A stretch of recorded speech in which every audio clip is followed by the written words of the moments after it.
पिछले दिन का हाई है ये आपको, ठीक है। अब मार्केट यहाँ से गैप अप ओपन हो गया, 5 मिनट की चार्ट की मैं बात कर रहा हूँ, ठीक है। अब मान लीजिए कि गैप अप ओपन हो गया, तो अब यहाँ से क्या हुआ मार्केट, देखिए ऐसे कंडीशंस में हमें क्या करना चाहिए, ऐसे कंडीशंस में 2 चीज़ आपको ध्यान में रखना चाहिए। जो पिछले दिन का आपको देखिए ध्यान से, पिछले दिन का जो क्लोजिंग पॉइंट देखिए लो मानेंगे, लेकिन क्लोजिंग पॉइंट सबसे पहले आइडेंटिफाई करना है आपको। क्लोजिंग पॉइंट कहाँ पे है पिछले दिन का, तो क्लोजिंग पॉइंट कौन सा होगा। जैसे मान लीजिए कि देखिए ये मार्केट पिछले वीडियो में हमने बात की, ये 5 मिनट का चार्ट है पिछले दिन का। अब मान लीजिए कि मार्केट यहाँ पे आते आते ये पॉइंट्स में क्लोज हो गया, मार्केट यहाँ पे क्लोज हो गया, बंद हो गया मार्केट यहाँ पे, और हाई बना दिया यहाँ पे, क्लोजिंग ये रहा आपका। तो आप मान लीजिए कि मार्केट यहाँ पे गैप अप ओपन हो गया, तो आपका क्लोजिंग कहाँ पे है, पिछले दिन का क्लोजिंग ये है, और गैप अप ओपन हो गया आज यहाँ से। तो हम ट्रेड कैसे करेंगे, सबसे पहला चीज ये देखेंगे कि ये लो से लेकर के ये हाई तक हम लोग मार्क करेंगे। यदि इसमें इतना डिफरेंट है कि नॉर्मल केस में यदि मार्केट रिट्रेसमेंट भी करता है, तो मार्केट यहाँ पे 30% 40% रिट्रेसमेंट करता है और ब्रेकआउट होता है, तो सक्सेसफुल आपका ऊपर जा सकता है। तो नॉर्मल केस में हम लोग क्या करेंगे, यदि मतलब गैप अप एवरेज है, नॉर्मल है, तो हम लोग लगभग 30% से ऊपर जो है रिट्रेसमेंट लेवल रखेंगे। 30% से ऊपर यदि रिट्रेसमेंट करता है, 30-40% 50% के करीब करीब ये रिट्रेसमेंट करता है और हाई को ब्रेक करता है, तो हम लोग यहाँ पे एंट्री ले सकते हैं, ठीक है। क्या कर सकते हैं हम लोग, एंट्री ले सकते हैं। अब मान लीजिए कि कई बार क्या होता है, यहाँ पे है और ये काफी 2-3% गैप अप हो गया। अब मान लीजिए कि 1% 1.5% ओपन होगा तो कोई दिक्कत नहीं है नॉर्मल स्टॉक्स वगैरह सब में। अब यहाँ पे 2% 3% गैप अप ओपन हो गया, तो ऐसे केस में क्या करना चाहिए, ऐसे केस में देखिए यदि रिट्रेसमेंट करता भी है, मान लीजिए कि ये लो से लेकर के ये लो ये हाई तक आपने लगा दिया यहाँ पे फिबोनाची, इसको मैं आगे एक्सप्लेन कर दूंगा। अब मान लीजिए कि यहाँ से रिट्रेसमेंट कर भी लेता है और ये ब्रेकआउट होता भी है, मान लीजिए कि यहाँ पे 23% रिट्रेसमेंट कर लिया, 23% रिट्रेसमेंट कर लिया, ठीक है। तो ऐसे कंडीशंस में फॉल्स ब्रेकआउट होने के चांसेस बहुत ज़्यादा हाई हो जाता है, फॉल्स ब्रेकआउट होने के चांसेस बहुत ज़्यादा हाई हो जाता है। तो आपको क्या करना चाहिए, ट्रेड आपको रुक जाना चाहिए। फिर मान लीजिए कि 50% रिट्रेसमेंट कर लेता है, तो फिर क्या करना चाहिए। अब 50% रिट्रेसमेंट करता है मान लीजिए, अब वापस यदि ब्रेकआउट होता है हाई को, तो फिर खतरा है कि आपका फॉल्स ब्रेकआउट हो सकता है, यहां तक आने के बाद मार्केट वापस नीचे आ सकता है, यानी कि यहां पे एक रेंज बन सकता है, यहां पे ऐसे केस में रेंज बन सकता है, ये एक आपके लिए प्रॉब्लम्स हो सकती है। तो फिर हमें करना कैसे चाहिए, तो देखिए जो एवरेज मान लीजिए कि 1-1.5% गैप अप ओपन हो गया, उसका रिट्रेसमेंट 30% 40% होगा, तभी आपको ट्रेड लेना चाहिए, ये चीज आप याद रखिए। यदि ज्यादा गैप अप ओपन हो गया, तो फिर उस केस में आपको क्या करना चाहिए, उस केस में आपको यहाँ पे एक चीज ध्यान में रख करके चलना चाहिए। ये देखिए मैं वापस ले लेता हूँ, मान लीजिए कि ये प्रीवियस डे का है और गैप अप लगभग 2-3% यहाँ पे ओपन हो गया, तो आपको क्या करना चाहिए, आपको करना ये चाहिए कि मान लीजिए कि यहाँ से ये पॉइंट था क्लोजिंग, पिछले दिन का क्लोजिंग ये पॉइंट था और आज यहाँ से ओपन हो गया।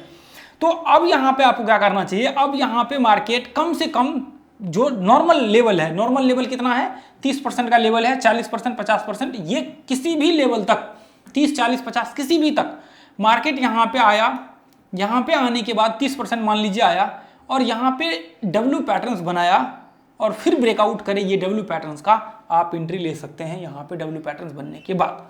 तो फिर इसमें क्या इसका रीजंस है, ये मैंने एक पार्ट में बताया हुआ है, ये जो डब्ल्यू पैटर्न्स वाला पार्ट है ना, पैटर्न्स वाले सेक्शन में मैंने इसके पूरे रीजंस एक्सप्लेन किया है कि क्या रीजंस होते हैं इसके पीछे का, वो आप देखेंगे तो पता लग जाएगा, लेकिन अभी एक्सप्लेन करना दोस्तों पॉसिबल नहीं है, क्योंकि बहुत वीडियो जो है फिर अलग टॉपिक में ही चला जाएगा। तो आपको क्या करना चाहिए, ऐसे कंडीशंस में डब्ल्यू पैटर्न्स पे लेना चाहिए। कई बार क्या होता है, ये डायरेक्ट ब्रेकआउट होने के बाद भी रिट्रेसमेंट के बाद फॉल्स ब्रेकआउट हो जाता है, बहुत ज्यादा गैप होने के बाद, तो आपको डब्ल्यू पैटर्न्स बनेगा तभी आपको एंट्री लेना चाहिए। अब यहाँ पे सिमेट्रिकल पैटर्न्स बनेगा तभी आपको एंट्री लेना चाहिए, लेकिन ब्रेकआउट कहाँ होना चाहिए, ऊपर होना चाहिए ब्रेकआउट। तो ये कंडीशन, यानी कि कोई ऐसा पैटर्न्स बने यहाँ पे जो पैटर्न्स आपको इंडिकेट कर रहा हो ब्रेकआउट उसका ऊपर होता है, तभी जाकर के आप यहाँ पे जो है ट्रेड आपका ऊपर का सक्सेस होगा, नहीं तो बहुत प्रॉब्लम्स आपको यहाँ पे हो सकता है। तो आपको क्या करना है, यदि ब्रेकआउट ऊपर होता है तभी आपको ट्रेड लेना है, यदि नहीं होता है तो आप छोड़ दीजिए। यदि ब्रेकआउट नीचे होता है तो आप क्या करिए, इंतजार कर लीजिए, छोड़ दीजिए, ठीक है। अब ये तो रही मान लीजिए कि यहाँ पे गैप अप का सेम कंडीशन था, मान लीजिए कि मार्केट डाउन ट्रेंड में है और ये लो बनाया और यहाँ पे मार्केट क्लोज हुआ, ये लो और ये जो है पिछले दिन का क्लोजिंग पॉइंट, अब ये पिछले दिन का लो है। अब मान लीजिए कि गैप अप इतना हुआ, तो सिंपल सा है, मार्केट यदि रिट्रेसमेंट करेगा 1-8% है तो रिट्रेसमेंट के बाद ये लो के नीचे ब्रेकडाउन होगा, तो आप शॉर्ट कर सकते हैं, कोई दिक्कत नहीं होगा, प्रॉब्लम नहीं होगा। यदि बहुत ज़्यादा गैप डाउन हो गया, मान लीजिए यहाँ पे इतना गैप डाउन हो गया, तो फिर आपको क्या करना चाहिए, वही कंडीशंस करना चाहिए जो पहले पार्ट में आप लोगों को बताया हुआ है। ठीक है, पहले पार्ट में कैसे, यहाँ पे एम पैटर्न बनने दीजिए और फिर एम पैटर्न्स का ब्रेकआउट होने दीजिए और फिर शॉर्ट करिए। अब मान लीजिए कि कई बार बहुत ज़्यादा गैप डाउन हो जाता है, तो उसका रीजंस क्या होता है वो मैं आपको आगे चल करके बताऊंगा। लेकिन यदि नॉर्मल एवरेज गैप मतलब एवरेज से ज़्यादा हो जाता है तो फिर उस केस में क्या करना चाहिए, उस केस में ये आपको देखना चाहिए। ठीक है, एम पैटर्न्स बने या फिर कोई सिमेट्रिकल पैटर्न्स यहाँ पे बने, यहाँ पे सिमेट्रिकल पैटर्न्स बन जाए इस तरह से, या कोई ऐसा पैटर्न्स बने जो आपको इंडिकेट बाद में ब्रेकडाउन हो, आपको उधर शॉर्ट करना चाहिए। यदि मान लीजिए कि ब्रेकआउट ऊपर हो गया तो आपको ट्रेड नहीं लेना चाहिए, आपको ट्रेड बिल्कुल भी नहीं लेना चाहिए। तो ये पॉइंट जो मैंने आप लोगों को गैप अप और गैप डाउन के बताए हुए हैं, ये पॉइंट्स को आप जरूर ध्यान में रखिए। इसके साथ साथ जो है आप फिबोनाची को इस्तेमाल कर सकते हैं नॉर्मल रिट्रेसमेंट में। और देखिए ये मैं आपको 2-3 नॉर्मल जो है जैसे पैटर्न्स का इस्तेमाल और फिबोनाची का इस्तेमाल कैसे करना है वो मैं बता रहा हूँ। बाकी आप इसके अंदर इंडिकेटर्स का इस्तेमाल कर सकते हैं। फिबोनाची का जो है मैं आगे चल करके आपको इसके अलग एक इसी में जो है पार्ट बना करके मैं पूरा एक्सप्लेन कर दूंगा, तो उसके लिए आपको बिल्कुल टेंशन नहीं लेने हैं। और इसका जो है आपको ये आपको इसका एक और जो है पार्ट्स अगला मिलेगा जो बहुत इंपॉर्टेंट होगा। जैसे मान लीजिए कि अंदर में ही ओपन हुआ और वहाँ पे काफ़ी रेंज बना दिया, तो उस केस में हमें क्या करना चाहिए। इसके 2-3 पार्ट जो है और आपको बहुत इंपॉर्टेंट पार्ट आने वाले हैं। तो ये आपको इस तरह से व्यू क्रिएट करना है। अब मान लीजिए कि मैं यहाँ पे डेली चार्ट्स में जिसको लगा लेता हूँ। अब मान लीजिए कि मैंने डेली चार्ट्स लगाया। अब यहाँ पे देखिए, यहाँ पे कई बार क्या होता है, ये देखिए, तो ये इधर देखिए, यहाँ पे हम लोग लेते जो गैप अप ओपन हुआ रहेगा हम लोग उसको लेंगे। ठीक है, वैसे मार्केट अभी ओपन हो चुका है तो भी आप लोग ये देखिए, ये ज़्यादा कहाँ होता है, ये बैंक निफ्टी और उसमें बहुत ज़्यादा गैप अप गैप डाउन होता है, तो उसमें शायद होता। तो फिर ये देखिए आई बुल को मैं लगा लेता हूँ।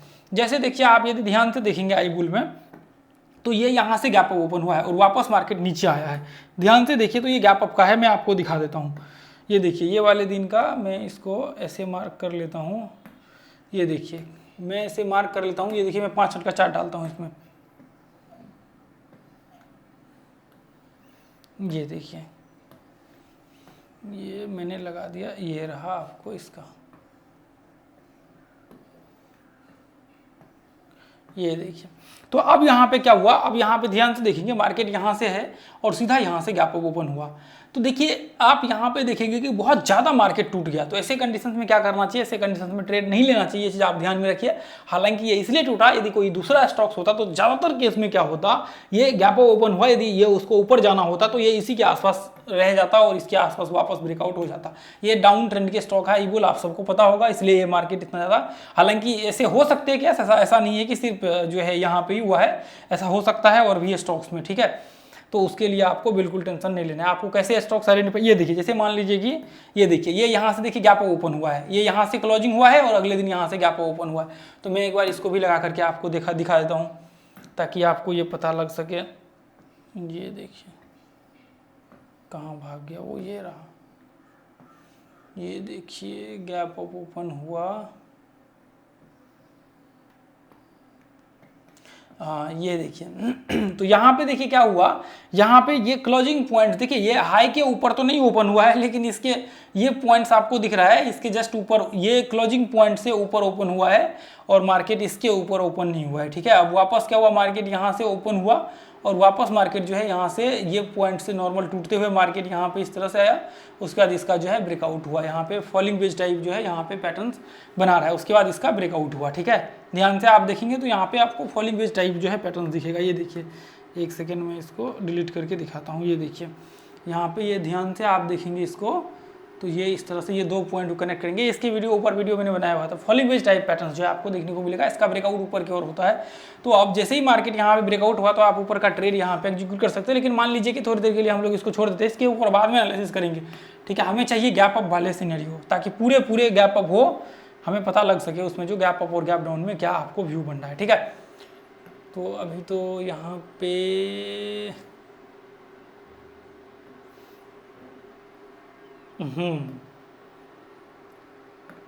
ये रहा गैप अप वाला, ये तो ये रहा सीन, ये ऐसे चाहिए हमें गैप अप फिर पता लगेगा कि क्या होने वाला है।